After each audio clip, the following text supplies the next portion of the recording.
So it seems that violence has broken out at the Irish border. Again. And that this violence is due to Brexit. This violence was predictable. People saw it coming. A cursory Google search reveals that there have been articles written as far back as 2015 warning about the possibility of violence breaking out at the Irish border related to Brexit. I was able to find 3 articles, one from 2015 and 2 from 2016, talking about the possibility of violence breaking out at the Irish border due to Brexit. I was barely paying attention to Brexit, and even I understood that one of the most important aspects of Brexit would necessarily be the handling of the Irish border, because if they didn't take care of that, then violence would break out. There is an entire Wikipedia page detailing the relationship between Brexit and the Irish border. This could have been prevented. This was predictable, and it could have been prevented. It would have been easy. But no one in power cared enough to try. It also needs to be understood that just saying this is violence at the Irish border is a little bit misleading. When you think of violence in Ireland, you maybe rightly think of the IRA. They did a lot of fighting. But the people responsible for the violence in this video, the people lobbing Molotov cocktails and fireworks, are not members of the IRA. They are not Republicans. They are Unionists. They are people who want to keep England and Ireland together. For weeks now, Unionist thugs have been told that there is going to be violence at the border, that they need to be ready, and that they need to be ready to do violence themselves. The violence at the Irish border is not reactive. It is preemptive. The Unionists are attacking so that the Republicans don't attack first. Maybe the people in power think they can control the population through force. Maybe that's part of the reason they're trying to ram through this new crime bill. History tells us that they're wrong. And there comes a point when reasonable people, when people of good conscience and people of good faith can all come together and can all agree that all peaceable options have failed and been exhausted. What happens then? This is not a threat. This is a fact. If regular people are not allowed to live their lives, then they will lash out. They will fight back. And they will be right to do so. Ireland is not the only place to be dealing with this outbreak of violence. It won't be the last either. Right now, in my country, the United States, we have spent a year dealing with escalating police violence and the backlash to it. And it's going to get a lot worse. Right now, in the United States, in the state of Minnesota, there is a man on trial named Derek Chauvin. He is on trial for the murder of a man named George Floyd, a man whose murder sparked nationwide protests against police violence last year.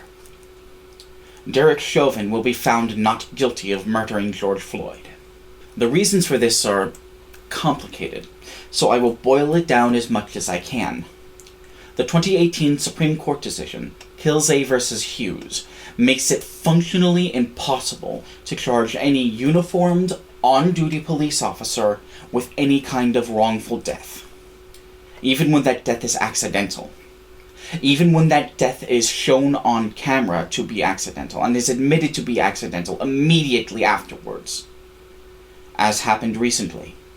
There will be wide-scale protests when, not if, when Derek Chauvin is found not guilty. If recent history is any indication, the police will meet these protests with unchecked violence. This violence could have been prevented. It would have been easy. But no one in power cared enough to try. Police in the United States are taught to use violence as their first response, not just in order to keep themselves safe, but in order to keep control over any situation. Police are taught that there are 3 kinds of people in the world. People who live to be exploited, predators who prey on those who exist to be exploited, and those who determine which is which. There are sheep, there are wolves, and there are sheepdogs who protect the sheep from the wolves. And in that analogy, the police are the sheepdogs.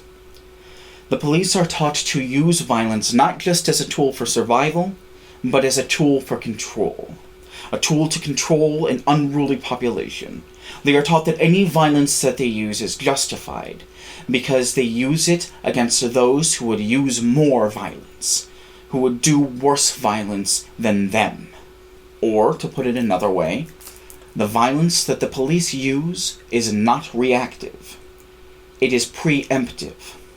The police use violence first, so that the people they consider criminals don't use violence first. The police believe they can control an enraged population through the use of violence. History tells us they are wrong. I don't just bring these two things up to conflate them. Both of these situations, the situation in Ireland and the situation in my country, demonstrate a pattern that we can see repeating itself throughout modern history, from fascist Italy, to the Soviet Union, to Nazi Germany, to Cambodia, to Rwanda, to modern Poland. Rhetoric is used to establish an enemy of the state. Rhetoric is used to establish the need for violence, to control this enemy of the state. And then agents of the state are empowered, either implicitly or explicitly, to do violence against the enemy that has been established. Sometimes the process of empowering agents of the state is as complicated as twisting the Constitution into knots. Sometimes it's as simple as giving the right kinds of people a bunch of machetes. And sometimes the bad guys win. Nazi Germany won, for a while, but most of the time the state figures out that they bit off more than they could chew.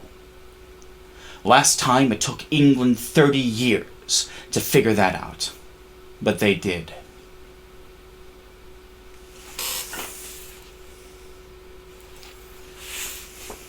Make of the rest of what I said what you will. I meant to have this video out on, I think it was Monday? But real life kept transpiring to keep me from getting it out. In part, there's chores that I had to take care of and stuff I had to do. Yesterday I had to go to 2 different political actions on short notice.